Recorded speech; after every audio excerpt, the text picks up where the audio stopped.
Er det fra morgenen af, at du gør det? Ja, det bliver det ret hurtigt. Ja. Hvad er hurtigt? Et år eller en måned? Eller? Nej, det er inden for et halvt år. Inden for et halvt år? Ja, det er det. Og du klarer det vel også i starten? Ja, det gør jeg da. Jeg Hvor- føler jo for en masse ud af det til at starte med, og det er skide godt for mig. Det er den oplevelse, du har. Ja, du kan klare en masse. Hvornår begynder det at påvirke dit liv? Det er at påvirke dit liv positivt, har du en oplevelse af indtil videre. Ja.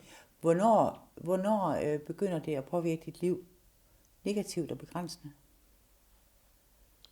Det gør det jo inden for 1,5 år.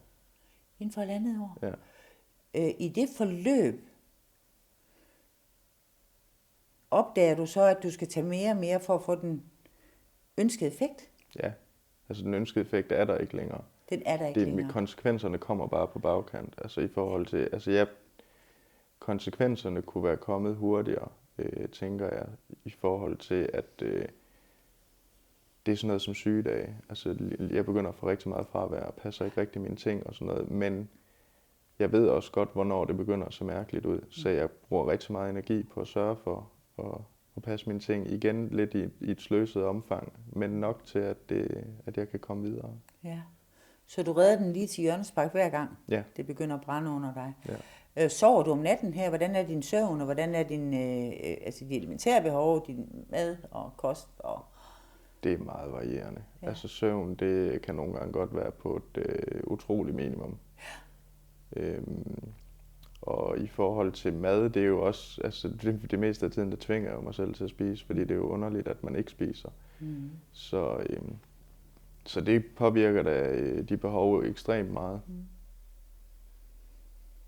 Så der begynder at komme nogle sygedage ind, og den energi, du var så fantastisk glad for i starten, den begynder lidt at udblive, kan jeg forstå? Ja, det gør den. Altså det bliver lidt ligesom med hassen, at nu tager jeg amfetamin for at blive normal. Ja. Så det der ekstra gear, jeg fik til at starte med, det får jeg lige pludselig ikke længere. Men stopper jeg, så mister jeg 2 gear. Ja.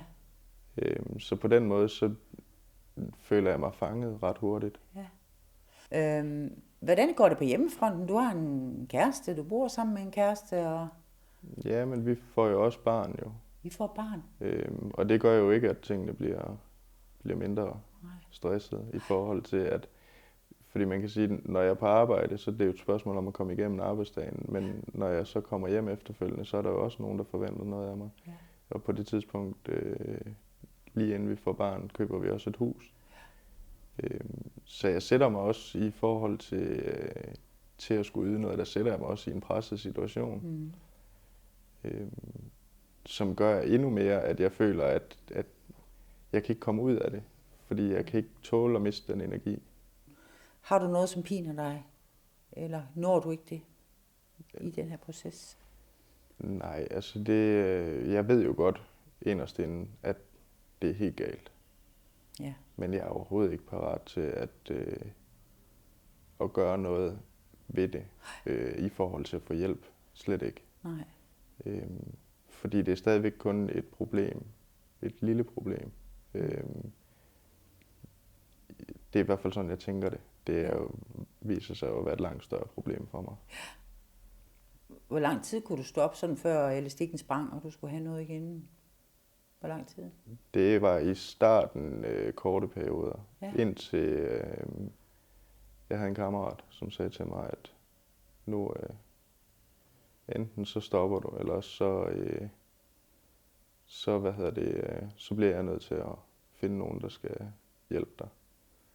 Og der stoppede jeg så et halvt år, og fik overbevist min kammerat om, at det havde jeg da fuldstændig styr på. Så det var jo, altså den maksperiode, jeg stoppede, det var et halvt år på egen hånd. Og det forstærkede jo bare følelsen af, at jeg havde fuldstændig kontrol. Ja. Og det var også det, der gjorde, at jeg begyndte igen. Ja. Men der gik jo ikke mange dage, fra jeg havde været stoppet et halvt år, til jeg fortsat hver evig eneste dag igen.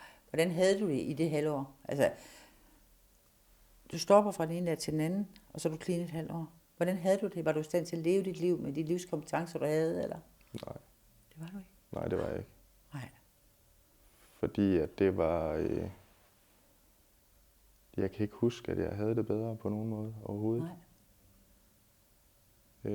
Jeg har faktisk svært ved at huske det. Altså, det er egentlig mest, fordi jeg ved, at jeg har gjort det. Mm.